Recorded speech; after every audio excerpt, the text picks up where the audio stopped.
close to another hectic, crazy week here in July as we approach the middle of the month and as the end of the third quarter comes like a thief in the night almost.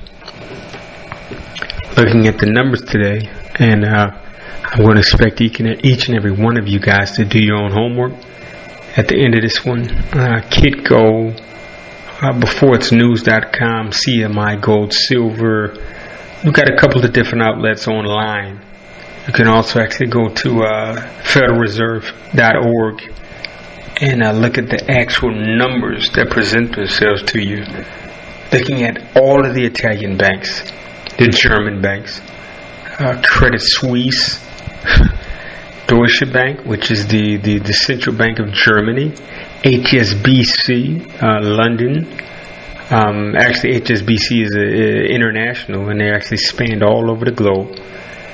All of these banks, all of the banks, globally, not just in Europe, but also in the United States, all of the banks are insolvent, meaning they don't have enough money to keep the doors of the bank open. They don't have enough money to keep the customers satisfied as they come in and out to deposit money, to take money out. All of this is by virtue of too many bad loans being given, not just to the depositors and the savers, quote unquote, but to each other. Too many bad loans been given to stay in business. This all boils down to the CDSs, which you may recall from the last few podcasts, the credit default swaps. CDSs are, believe it or not, when banks loan the money to each other just to keep the appearance of having something on deck to lend, to borrow from each other, back and forth. It's when you look at them close enough, you'll see that, for example, this is truth be told, you can do your own homework. All of the Italian banks are dealing with a 70% probability of going under, of folding. But the entire system is set up like dominoes. So things are set up in such a way that if one of the dominoes falls, either way, left, right, north, south, then the chain reaction is going to be boom. Each and every bank is lending money back and forth to each other. The biggest of all of the CDSs is on the global scale. Sovereign debt being exchanged back and forth from bank to bank. If the bank is insolvent and they're borrowing money from the other bank just to show on the papers in the Financial Times, New York Times, Financial Times Global, Investor Business Daily, the Yangtze. These are all Investor Business Dailies. All of these papers are getting their news and resources from the same people.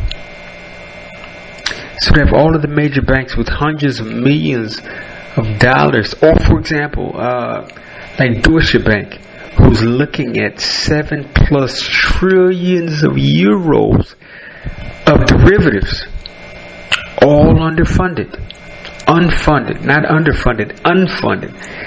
These are all checks and balances or zeros and pressing the enter button on a keyboard by the academics. One fall in his house of dominoes or house of cards will take down the entire financial system. Since the beginning of the year, 2016, 250,000 new contracts on the COMEX have been issued, which is the equivalent of 25 million ounces of a commodity. The COMEX, you've heard many times over my podcast and on the financial news if you're listening to, it stands for the Commodity Exchange. Now you ask, what's a commodity? We would think about monetary metals, or things that can be exchanged for value. Gold, silver, platinum, palladium, rhodium, oil, cotton, sugar, coca, which is coffee, steel, iron. You'd be surprised at the things that are traded and where people can or cannot make money. That being said, 250,000 new contracts on the COMEX exchange, all unfunded.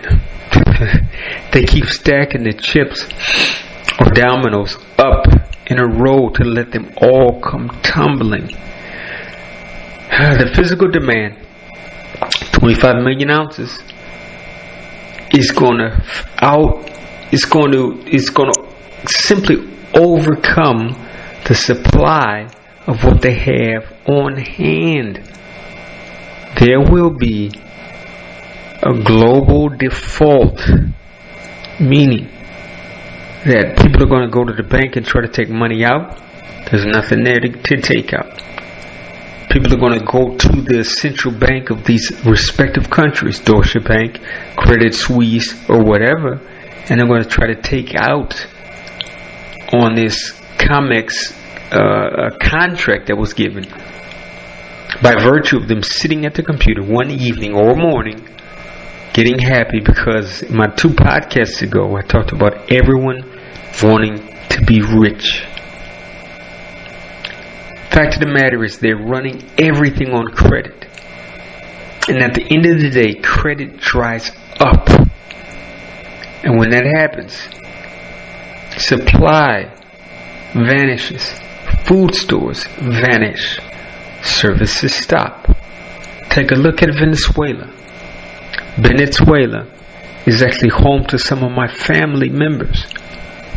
Now in Venezuela, they actually had people working on what's almost like, in the United States or in Europe, an EBT card, where you can use the card given to you on a monthly basis. You're on allowance, and you can only take certain things from the store, or you can get only certain things from the pharmacy or the pharmacy, drugstore. But they stopped that program last month, June, and they are now opening the border for people in Venezuela to leave and run into Colombia to try to get the goods or sundries that they need, but then they have to run back to their homes, places of residence in Venezuela, and keep a closed mouth, because of course when they see you going home with bags of goods and nobody has those same goods at their home, and they're staring at you through the window, you're marked, and they're going to try to come after you to take what it is that they think you have to share. Now the next podcast for me is going to be focused on self-sustainability, the ability to take care of yourself, the ability to guard and secure the wealth that you have, and ways to go about creating more wealth for yourself and your posterity, meaning your kids, your grandkids. Starting your own business, entrepreneurship is the way to go forward in all of this, even though they're continuing to build up the house of cards, or to build up the stack of dominoes, arranged real nicely. And if you're looking at the news, which all comes from the same source no matter what country you're in, all it takes is one chip to fall, or one domino to be knocked over, before the entire house comes falling down, crashing all around our ears. Thank you for your time.